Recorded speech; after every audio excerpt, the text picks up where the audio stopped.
અહેમદાબાદ મિત્ર ન્યૂઝમાં આપનું સ્વાગત છે। રાજકોટમાં એક નમકીન બનાવતી કંપનીમાં ભીષણ આગ લાગી। નાકરાવાડી નજીક વેફર નમકીન બનાવતી કેબીઝેડ કંપનીમાં સવારે 9 વાગે આગ લાગતા દોડધામ મચી ગઈ હતી। ઘટનાની જાણ થતાં જ ફાયર વિભાગ શરૂઆતમાં એક અને બાદમાં આગ વિકરાળ હોવાથી વધુ 4 ગાડી સ્થળે બોલાવવામાં આવી।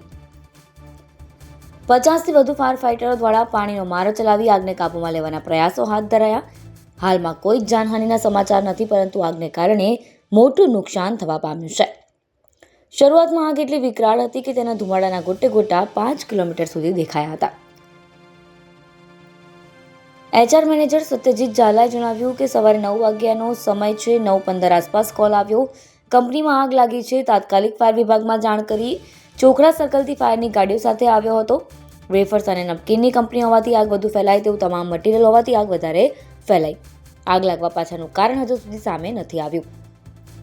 કંપનીમાં 200 થી 250 જેટલા કર્મચારીઓ કામ કરે છે। તમામને સલામત બહાર કાઢવામાં આવ્યા।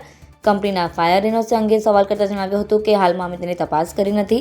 હાલમાં તો આગને કાબૂમાં લેવાની કામગીરી શરૂ છે। કોઈ માનવ મૃત્યુ થયાનું ધ્યાને નથી આવ્યું। માલ મિલકતને નુકસાન થયું હોય તેવું જણાઈ રહ્યું છે। આગ લાગી ત્યારે અંદર રહેલા કર્મચારી બહાર આવી ગયા હતા।